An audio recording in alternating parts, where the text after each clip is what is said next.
Red light is on. There it goes. Okay. First of all, welcome everybody to our meeting tonight. We're going to start with the Pledge of Allegiance. I pledge allegiance to the flag Of the United States of America, and to the republic for which it stands, one nation, under God, indivisible, with liberty and justice for all.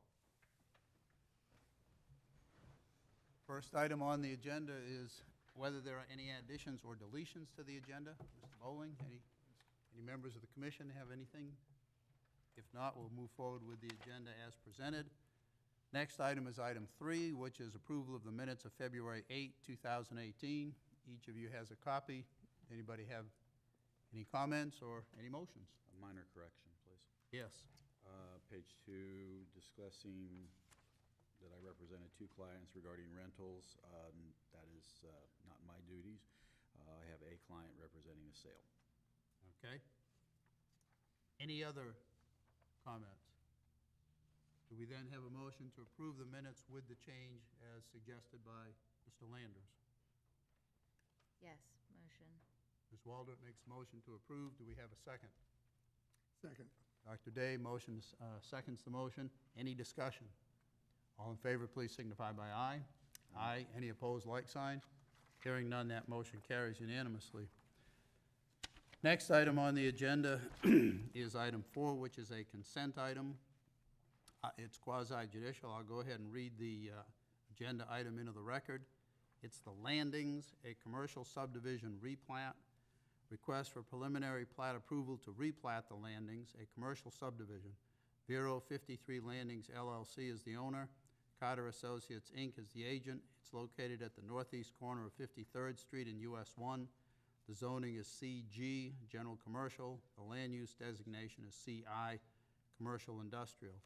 This is on the consent agenda, but because it is quasi-judicial, I will ask the commissioners if any of you had any ex parte communications, site visits, investigations, or have any other reason why you cannot consider this matter based upon the evidence, which is the agenda package and the law. Anything to disclose? If not, any member of the public like to be heard on this item? Do we have then a motion to approve the recommendation of staff on this item? Motion to approve. That was Ms. Aldrich made the motion. Do we have a second? Second. Mr. Grohl made a second. Any further discussion? All in favor, please signify by aye. Aye. Any opposed? Hearing none, that motion carries unanimously. Next item on the agenda is not consent. It is a quasi-judicial matter. Let me find my agenda item, which I have misplaced. Here it is. And again, I'll go ahead and read this item into the record. It's John's Island Club, request for major site plan approval for a 36-unit multifamily apartment complex. John's Island Club, Inc. is the owner. Schulke, Biddle, and Stoddard, LLC is the agent. It's located at the southwest corner of 6th Avenue and 15th Place. The zoning is RM10, which is residential multifamily up to 10 units per acre.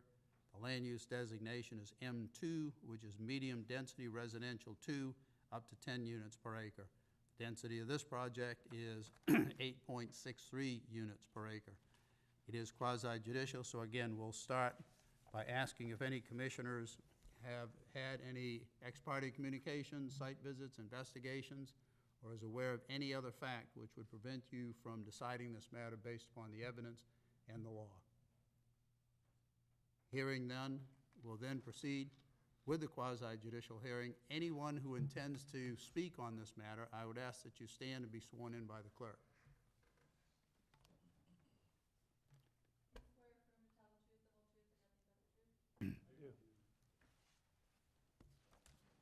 And we'll start with a presentation by the county. Thank you, Mr. Chair, members of the Commission. For the record, I'm Ryan Sweeney, Senior Planner with Current Development. Tonight we have a major site plan application for the John's Island Club Apartments project. It's a apartment complex consisting of 3 12-unit buildings for a total of 36 units.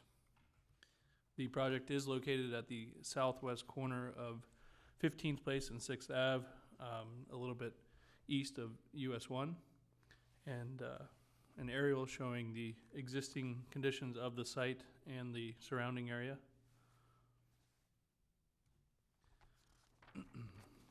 Here's a site plan graphic showing the three 12-unit buildings. There's a stormwater tract out by 6th Avenue, as well as a second stormwater tract at the west end of the project, and the driveway and parking area loops around in between. There's also an open space area in between buildings A and B.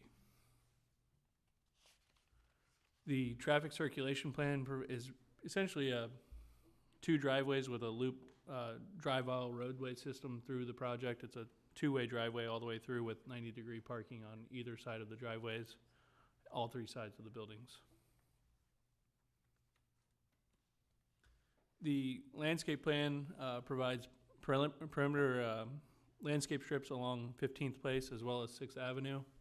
There's also interior landscaping for the parking area, lake shoreline trees along the stormwater tracks, and some perimeter trees along the south buffer and, south property line and west property line as well. There's some mitigation trees, but there are some trees being preserved in place within the site as well as on the perimeter. And those trees are shown in the green bubbles, if you will. Also, as part of this project, because it does abut 15th Place, which is a local road that's a little bit of a substandard local road, it's only about 19 feet of pavement width. Through coordination with Public Works and ultimately through the review and approval process of the project's county right-of-way permit, the project is required to widen 15th Place along its project frontage and to mill and resurface the existing roadway. Also, the sidewalk requirement, the typical sidewalk requirement is for the project's frontage along 15th Place and normally along 6th Avenue. However, there are no sidewalks on the west side of 6th Avenue. Through an alternative provision, the applicant has agreed to instead provide a sidewalk, extend the sidewalk along 15th Place from the project site to the existing sidewalk at the AutoZone project, which provides a complete sidewalk connection from 6th Avenue to US 1 from the project and the surrounding area to US 1. And with that, staff's recommendation is that the Planning and Zoning Commission grant major site plan approval for the Johns Island Club Apartments with the conditions stated in the staff report, including landscape buffers and improvements, the off-site improvements for 15th Place, the 15th Place sidewalk and the sidewalk extension, and parking lot lighting, which is shown on the site plan as a code requirement. Thank you. Does any member of the commission have any questions of the county? Yes, is this along the section of 6th Avenue that historically has had such a flooding problem? No, it's further to the north? Right. For the record, Stan Bowling, Community Development Director. There's a kind of a notorious, is that the right word? North of 17th Street, which is lower than this particular area. Certainly, there could be some events where you could see it, but that's the area that floods more frequently. So it's north of that. So is there anything special about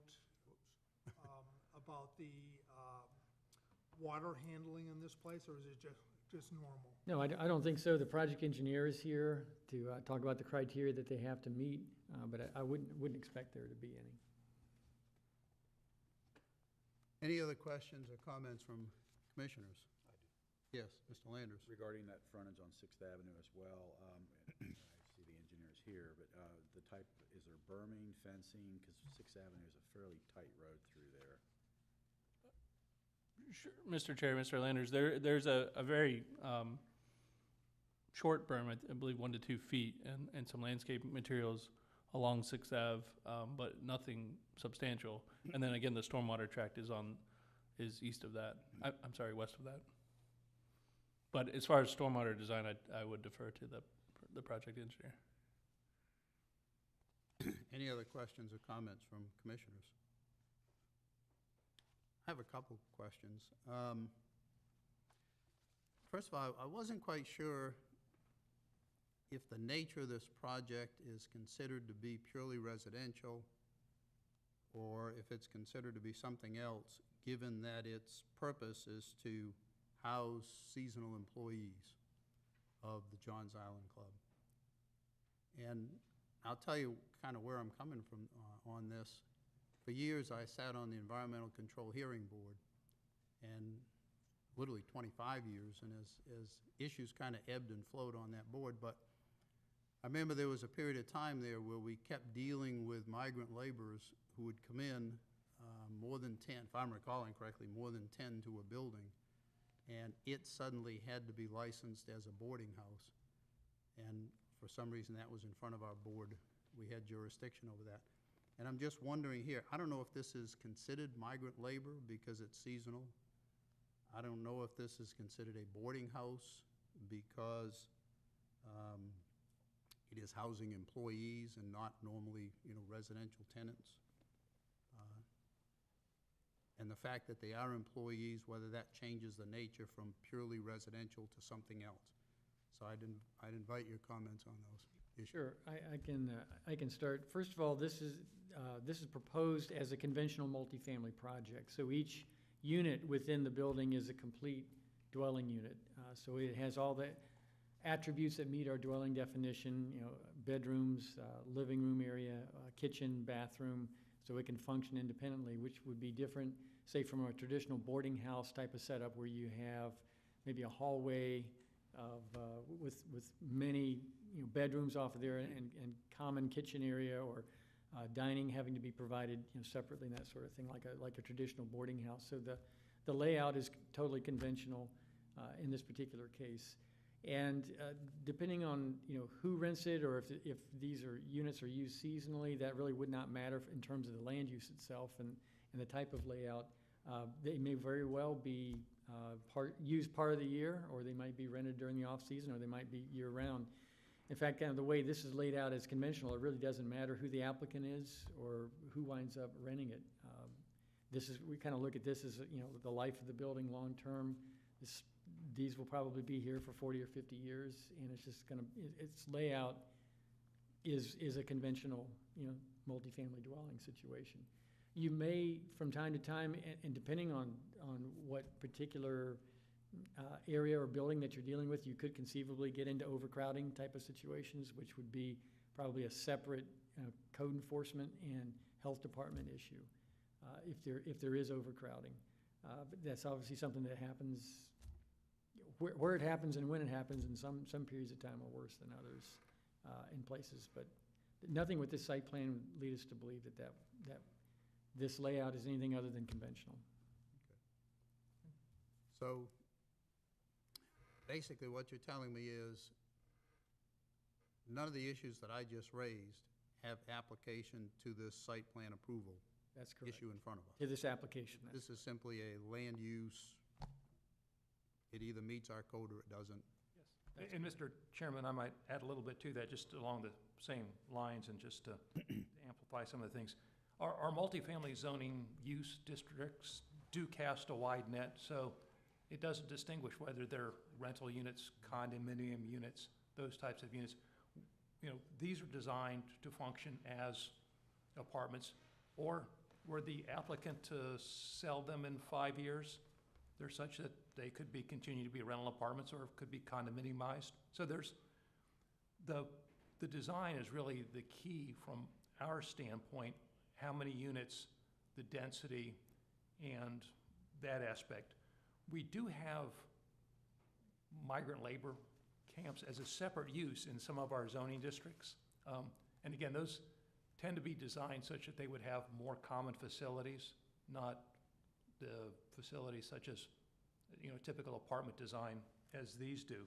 So and I think we're all aware that we have a large seasonal population, both in our condominiums, apartments, and even our single-family units have a large seasonal ebb and flow in the community. And as to the point of any special license, staff isn't aware of, but the applicant, again, is here to address if there is any special licenses that may be needed. So that's it for me. Okay. Any other questions or comments, commissioners? Is the applicant present? Would you like to make a presentation, sir? For the record, Joseph Schulke, Bill and Stoddard, here in Vero Beach, Florida, and I represent the applicant, Johns Island and Proctor Construction. I'm not going to make a long presentation. I think Ryan's done a great job in presenting what we're proposing, so I'm going to limit my discussion to just trying to answer some questions. The drainage issue, it is a standard stormwater system. I can tell you it's actually designed a little over capacity because we're also going to be irrigating out of there. And we're designing to hold that water right to the very top of the inlets and the top of the banks. We have about a foot of freeboard, so we actually have extra volume. And because of that, we're holding a lot more water than we even have to. So as far as your concerns with 6th Avenue, we're doing a much better job than we would have to. We've also assumed pretty high, what they call tailwater levels, or what the water is in the ditches in 6th Avenue when we do our modeling to make sure everything works, and it works great. You know, we've been through the review, the type-based stormwater permit with Adam at the Public Works Department, and he's agreed with all my drainage calculations, and our stormwater permit should be issued any day. But I think we've, so yes, it's a standard system, but it's actually a little bit over-designed. So how much over capacity are you? I would say we're probably about 15% over capacity, and that's just without having the numbers in front of me, I guess. Like I said, we got about a foot of freeboard, and that's pretty unusual for most sites. So is the drainage question. Chip, you had a question about 6th Avenue, and I think it was about, was it how tight it was, or something along those lines? The road, yeah, the road width, it's a tight road through there in a lot of different ways, especially with the sidewalk to the. It is a, you know, it's a tighter right-of-way, and there's a ditch along our property line there. And when we originally did the design, we were going to build a sidewalk on 6th Avenue. And it was going to be on the other side of the ditch. Now, if you actually look at our plans that the Public Works Department's approving, we were providing the grading for a future sidewalk there anyway. So even our landscape berm and the landscaping is set back off our property line. So you have that extra room for the future if the, you know, Public Works Department or the county ever decides to widen the road. We've actually set everything back so it can accommodate a sidewalk in the future. So there actually is room in the future to make some expansions there. Yeah, does that answer your question? Somewhat. So the ditch there would be protection from motorists who veer off the road, and my concern is going into the retention pond. Right, oh yeah, you have a ditch there, you know, you have a 5-foot area where a sidewalk would be after the ditch. You have a berm that goes up and goes back down. The retention area is probably about 30 feet from the property line, I'm gonna guess. I don't know if you can put that up there, but.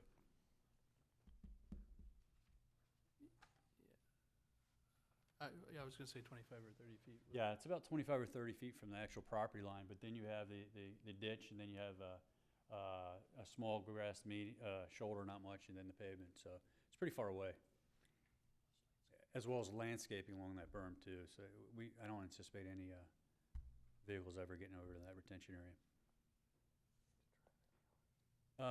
The final thing is on the housing, and we just wanted to tell you a couple of the parameters. The people who are going to be living at the apartment complex pay rent. They don't get free rent. They pay rent like you and I or anybody else. They're there a minimum of 8 months. Your seasonal dwelling definition says 6 months or less, but they're a minimum of 8 months, all the employees. Many of them are there all year round. And then the ones that are only there 8 months return. 70% of their people return every year. So it really works more like a traditional multifamily project. I think if you looked at the Erie County Code for some of the other things you're concerned about, boarding house or dormitory, all those things, we definitely do not fit any of those categories as far as the definition in the Erie County Land Development Code. If you look, the only thing you could ever come to is a multifamily residence if you looked at the definitions, in my opinion. And I think that answers everyone's questions. If you have any more, I'd be happy to try to address them. Any other questions or comments for Mr. Schulke? Will they be available to the general public otherwise, or are they expecting complete filling out of the spaces in there? I couldn't answer that myself. They're here for that, but I imagine that Johns Island can make, they're a landlord, they own it, they can make it available to whoever they want. Well, I commend them for providing this, because we do have a dearth of affordable housing in the county, and it's getting worse every day. So I'm glad to see that they're doing something, and I know that the theater has been looking at some other options as well. So Well, there's nothing further. I'll sit down and let you all Very deliberate. good. Thank you for your, Is there anybody else that would like to be heard on this matter? Any other questions or comments to staff or staff to the commissioners? If not, we'll go ahead and close the quasi judicial hearing. I would just ask Mr. DeBral if he agrees with staff's assessment that essentially our view of this is simply as a land use view. And from a land use view, your opinion is, with the conditions suggested by staff, all requirements of the zoning regulations are being complied with this proposed project. Yes, I do. I've discussed this matter with staff before the meeting today, and it's, I think this can be lumped into the student category of multifamily housing, where you will have a complete apartment unit with, for example, 3 bedrooms on it. The student tenant will sign an individual lease for 1 bedroom that they live in and they're responsible for, that has its own bathroom, and then also have the lease covering the common area that is shared by the other 2 roommates. One college student might graduate in December and have to leave. That vacancy would be filled either by the other 2 tenants or by the landlord. This sort of thing is a little bit different as far as the length of tenancies, but still, it's a multifamily use compatible with our code. Okay, thank you. Anything else? If not, the chair will entertain a motion. Motion to approve based on, for staff recommendation with the conditions. Okay, we have a Second. motion by Mr. Landers to approve. Ms. Waldrop has seconded that motion. Any further discussion on the motion? If not, all in favor, please signify by aye. Aye. Opposed? Hearing none, motion carries unanimously. Thank you. I saw Mr. McDonald down there. I was a little bit leery of what he might say, but thank goodness he, take care, Rick. Okay, that brings us to item 6, which is also a public hearing, also a quasi-judicial hearing. Again, I'll read this into the record. It is HF Properties LLC request to rezone plus or minus 11.96 acres from commercial light to commercial general. This is located south of 73rd Street, north of 71st Street, west of US Highway 1, and east of Old Dixie Highway. It is quasi-judicial, so once again, we will start with whether any commissioners have had any ex parte communications, site visits, investigations, or are aware of any other facts which would prevent you from considering and deciding this matter based solely upon the facts and on the law. Anybody have anything to disclose? If not, we'll go ahead and proceed. Again, at this being quasi-judicial, I would ask that anybody planning to be heard on this matter, please stand and be sworn in by the clerk. Do you swear or affirm to tell the truth, the whole truth, and nothing but the truth? I do. And I invite the county to make its presentation.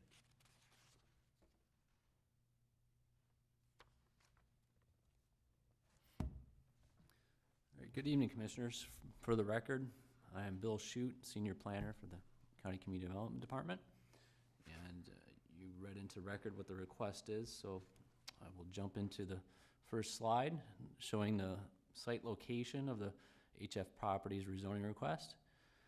To the north of the property, you have 73rd Street. Well, it's bounded on 4 sides by roads.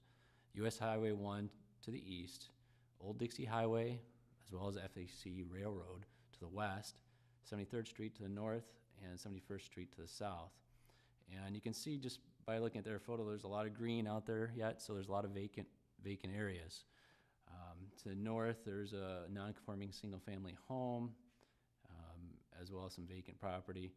To the south, there's vacant property across 71st Street, and across FEC Railroad and Old Dixie Highway to the west, you have vacant land that really you have an access going way back into a concrete plant facility. And across US Highway 1, you have some vacant land. There's a couple billboards out there. There's some commercial uses to the south. And further off of 73rd Street, there's some homes, Oak Island subdivision and Copeland's Landing subdivision. So the purpose is to secure the zoning necessary to use the site with uses that are allowed under the CG zoning district. And uses under any commercial zoning district in this area are subject to other corridor special development regulations on top of the normal zoning regulations. Just real briefly, the CG zoning district allows various uses. They include such things as banks, credit unions, some office uses, health and medical uses, laundromats, beauty shops, vet clinics, kennel and animal boarding places, some various vehicle sales and boat sales. CL district's a little more limited, but it allows some of the very similar uses, the banks, beauty shops, general professional offices, and grocery stores. With respect to the other corridors, special development regulations, those are the extra rules applied to the corridor along US Highway 1. You have additional requirements for aesthetics dealing with buildings, their landscaping, signs and lighting, and some pedestrian connections. With respect to the future land use map of the comprehensive plan, the area is shown, well, it's encased in the middle of a red area, which is CI, commercial industrial. North, south, east, and west, it's all CI.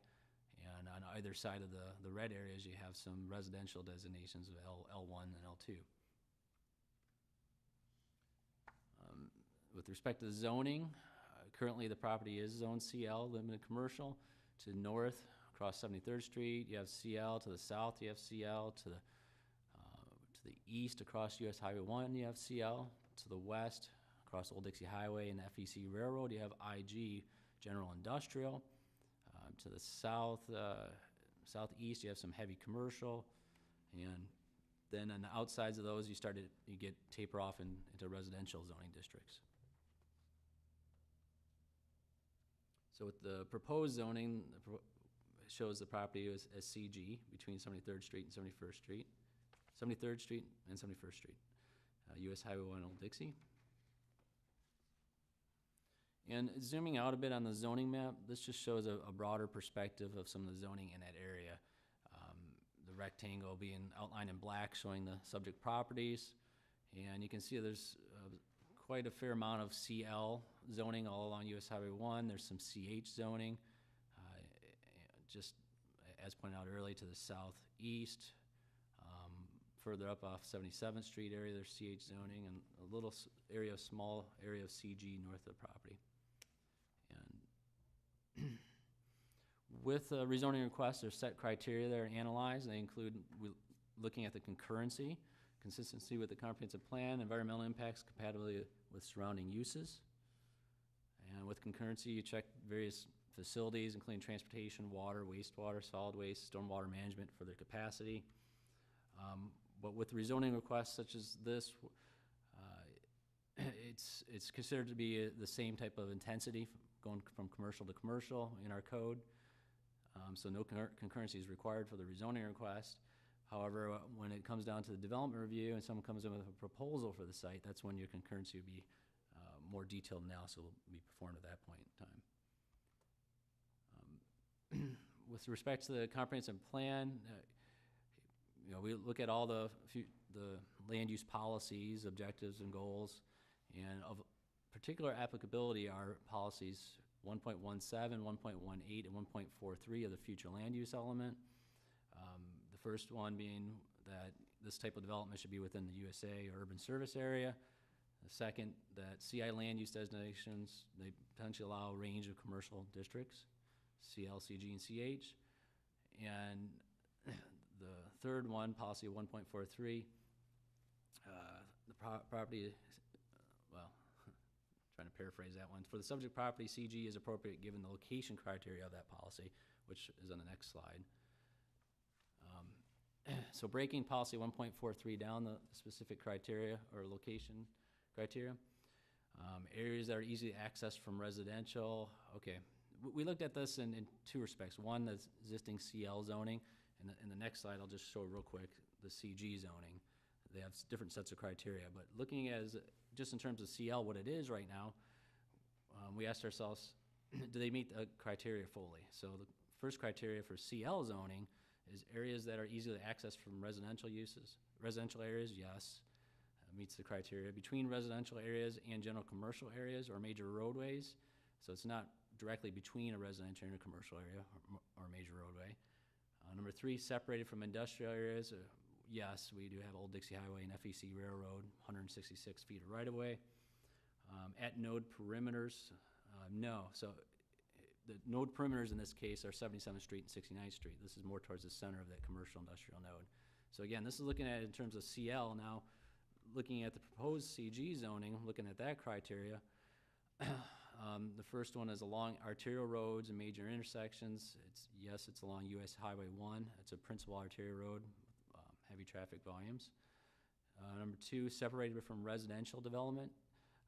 Yes, the closest area residential, as pointed out earlier, is across US Highway 1, and then there's some CL zoning that's also there before you get to that residential area. Separated from industrial areas, yes, as mentioned, across Old Dixie and FEC Railroad tracks. Near retail and office areas, so looking, a lot of that's a vacant area, but it's all zoned for commercial limited and some CH along there. And there are some uses to the south that have already been developed. Now, doing a more complete comparison of the differences between CG and CL, this slide shows that uses that would be allowed in a CG that are not allowed in CL. You have your permitted uses, you have your administrative permit uses, and you have your special exception uses, noted as a P, A, or S. Of course, with the administrative permit uses and the special exception uses, you have set criteria that have to be met. So they couldn't necessarily go in there unless they meet those extra criteria that are on Chapter 971 of the Land Development Regulations. But you can see there's additional uses, automobile parking and storage, automotive rentals, boat sales and rentals. That's the first one. That would be administrative permit use. Some extra criteria would have to look at if they and qualify for it in order to go there. Bottle clubs, again, that's a special exception. So that's some set criteria they have to meet. Just going down the line, commercial fisheries, crematoriums, drive-through restaurants, fuel dealers, funeral homes, general automotive repair, landscape services. So you can see the whole list here. With respect to the environmental impacts, impacts are the same for the current and proposed zoning. Properties formerly contained citrus groves a number of years ago and are no longer in their natural state, so plants and so forth have taken over. Native trees, any existing native trees would be subject to county tree protection requirements, and with the rezoning, there's no adverse environmental impacts. This slide shows, again, some of the adjacent uses. Has the air photo underneath with the zoning on top. But you can see south is CL zoning, separated by 71st Street, no incompatibilities. West is IG, general industrial. Again, it's separated by Old Dixie Highway and FEC Railroad, 166 feet of right-of-way, no incompatibilities. To the east is CL, that's separated by US Highway 1, and it's 120-foot right-of-way. That separates those properties, no incompatibilities. Northeast, you have some CL separated by US Highway 1 and no incompatibilities. To the north, CL separated by 73rd Street. There is a non-conforming residential on that property, so it's a use that's no longer allowed it's not allowed in the CL zoning district. And as noted earlier too, we have a little footnote, other corridor regulations apply to the subject site. In conclusion, the requested CG is compatible with surrounding uses, consistent with the comprehensive plan. Area deemed suitable for commercial uses. It's adjacent to major arterial roads, separated from industrial and residential, surrounded by commercially zoned property. Meets criteria to be rezoned. No additional environmental impacts, and staff supports the request. Thank you. Any questions or comments from staff? I'm sorry. From commissioners to staff? I didn't say the last slide, sorry, but the staff recommendation. Staff recommends that the Planning and Zoning Commission recommend that the Board of County Commissioners approve the rezoning request from CL to CG. Okay. All right. Any commissioner have any questions or comments to staff? For staff, what's the process for a special exception approval? for special exception use that requires submittal of a site plan that meets all the technical requirements, that goes through staff review. Then there would be a public hearing before the Planning and Zoning Commission, publicly noticed and surrounding property owner notice, sign notice. And then a recommendation to the Board of County Commissioners and a public hearing before the Board of County Commissioners with the same type of notice. Same process actually that's being followed right now for a rezoning. Any other questions or comments? I, of course, have a few questions. First of all, I raised a question, I sent a question to you earlier today, asking if section 902.12 sets forth the standards for our review of a rezoning request such as this. Does it? Yes, that section, as we discussed before, and I think we cover these things in our staff report, but it is good to review. There is a section in the code that you referenced, 902.12, and that covers amendments to the land development regulations text and the official zoning atlas. So this is a change to the official zoning atlas. It's a rezoning. And if you look at the standards of review, a lot of times some of them are more applicable at times than others. I think our analysis in our report deals with potential conflicts with other regulations or various elements of the comprehensive plan, concurrency type of questions, level of service capacity questions, that sort of thing, impacts on the environment, looking at the potential, the proposal in relation to the pattern of development. We, of course, went into that in the agenda item. So I think that those items are covered in the staff report, but we don't spell out and go through each one of them. But yes, Mr. Chairman, they do apply, some more than others, I would say. And I would make a request, back in January when I think it was January, maybe it got pushed to February, when we considered the rezoning from medical district to commercial general, I think it was. You provided us 902.12, which says that planning and zoning shall consider, and it lists 10 or 11 or 12 factors. And I would ask that in the future, as we're considering rezoning requests, that 902.12 be part of our package, just so we can see that. Be glad to do that. Number one. Number two, first of all, I don't think I have any problem with this agenda item, but it seems to me the notion that we have a lot of property along US 1 that is currently zoned commercial light, that it almost seems like it'll be the exception that a request for rezoning of a commercial light to commercial general along US 1 like this would not be granted. In fact, your staff report says lots with frontage on US Highway 1 are particularly appropriate for general commercial zoning. And I guess to some extent, I'm kind of wondering whether it's a little bit misleading for us to have all these zoned commercial light when almost as a matter of routine, they can be rezoned to commercial general, which if someone's buying a house in the area, they might look at commercial light and say, hey, I'm okay with that. And then suddenly they find that they've got the list of things that you just put up. So that's just a comment. I don't know what, if anything, we could do about it as a kind of a legislative matter, but No, just a comment. And I'll comment on that. I think it's a good comment in that, in fact, if you look at our criteria in cases like this particular property, and not all properties in between Old Dixie and US 1 in this area, but probably a number of them, it actually might make more sense, and they meet the criteria for CG actually more than CL. I think in this kind of area of the county, CL was used as sort of the broad brush kind of initial zoning, and it does accommodate a lot of commercial uses as well as multifamily.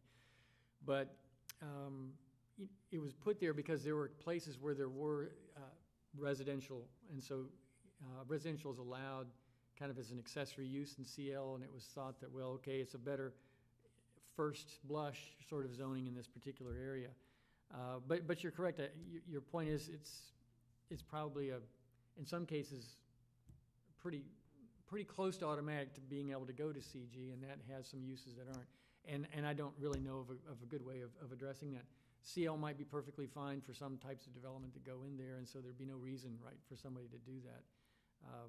I've also just noticed this is a particular area of US 1 really between populated areas, so it's not, it doesn't have a lot of development pressure, at least hasn't over the last, 35 years that I've seen. So, whether we see an uptick in development there or not, I don't know. I guess that's up to the market. But I acknowledge your point. I'm not sure that there's anything that really can be done to address it. I noticed, As- I'm sorry, go ahead. No, if you're not done, go ahead. Well, I'm done on that topic. Yeah, as a follow-up to that, if you look at your analysis, the analysis you did with the table on page 7, where you look at the meets criteria column, it looks like CL is, or CG is more appropriate than CL. So going to the map then, is that true for all the other CL blocks on that map? I would say it's not true where there's no separation from residential, and there may be some places between US 1 and Old Dixie where you run into that still. Now, those could change and those could flip. I mean, we could go in tomorrow, there could be an application. I'm changing this house now to an office or something like that. So those should be Those would be, considered separately Yes. as they come up. that's right. Here, in this case, there's that separation by a roadway and the right-of-way and so forth, so there is separation. Now, there is a single-family residence right across 73rd Street, Correct, to the north. non-conforming, which I assume means it was built, either the zoning allowed it at the time or there was no zoning code at the time. Before zoning, correct. Yeah. But it is there. Yes. And I don't know, and pretty much that's dismissed in staff's report by saying, well, eventually it'll be replaced. But this isn't the future, this is today. It is there. Correct. I don't know that we completely dismissed it because there's separation by the street itself. In other words, I think we would look at it differently if it abutted. If it abutted the single-family home, even as a non-conforming use. Because then you might want to look at a transition. You go from CG to CL to, residential development. In this case, you have the separation there of the street itself. Am I correct in assuming the owner of that house, single-family residence, got notice of this hearing? Yes.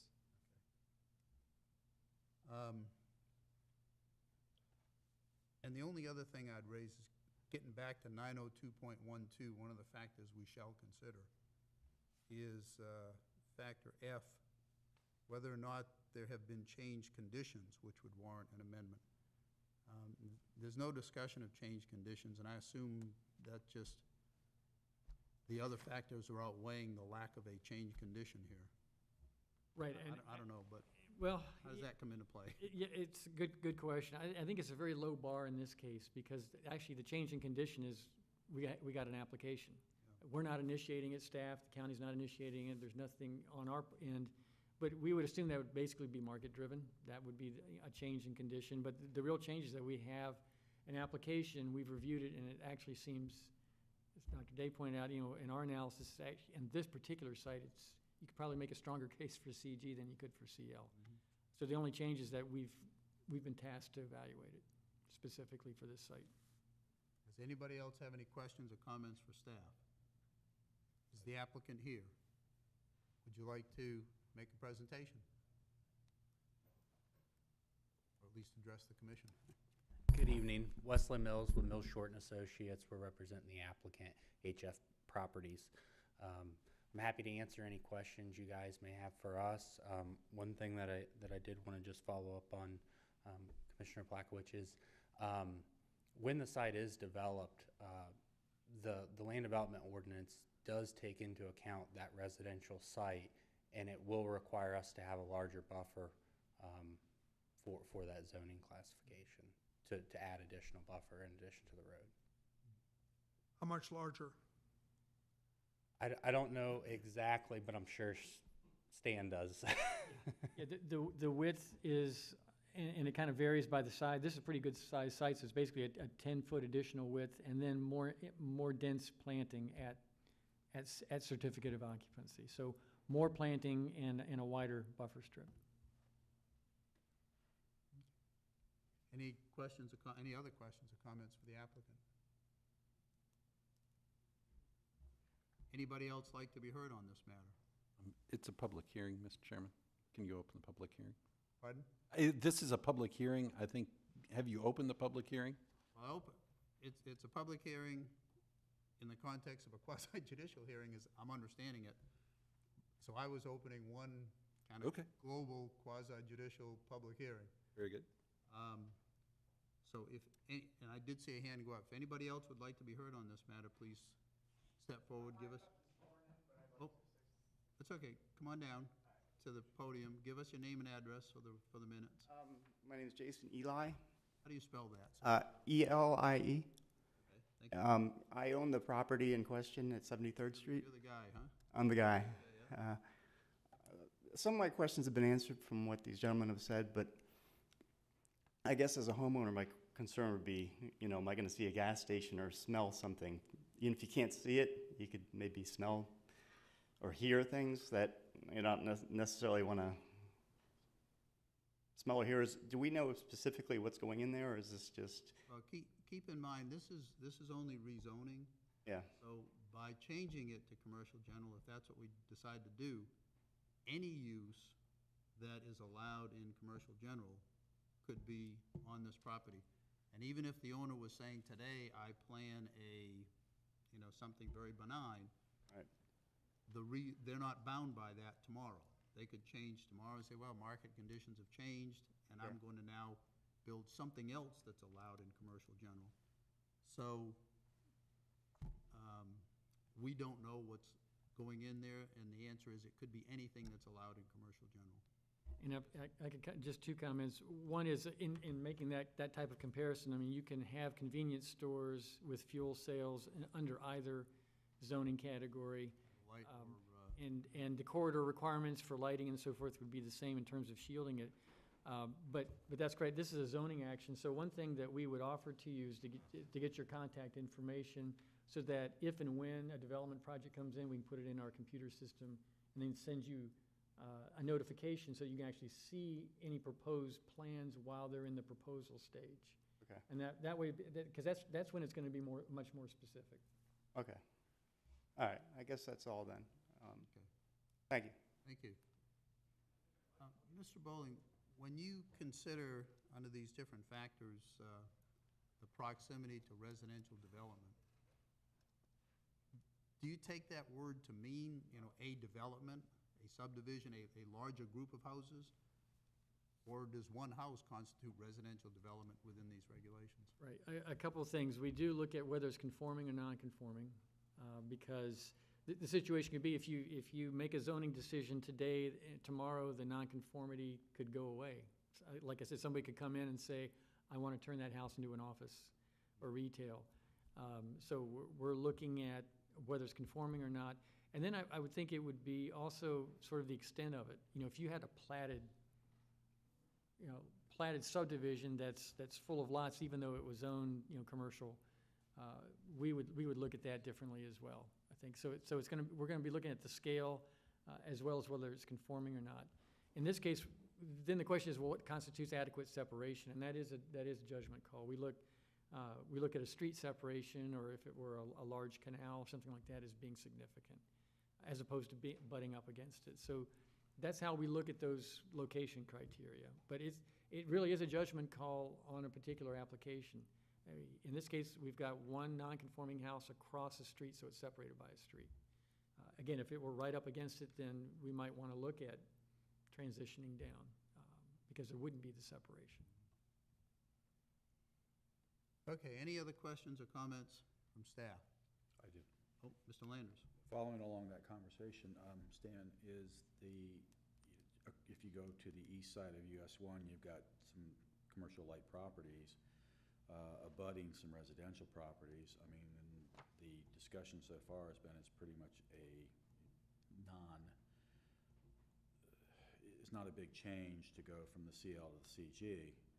But my question would be then, somebody down the road saying, well, it's already CG, why can't I just go to CH? And what's going to be the parameters for that? Right. And there are different parameters, a little more stringent parameters going from CG to CH. I'd also say on the east side of US 1, you're more likely to be up against residentially designated properties. So you wouldn't meet that separation from residential. So I would see in this area along the east side of US 1 staying CL, and there's a good reason to keep things on the east side of US 1 CL.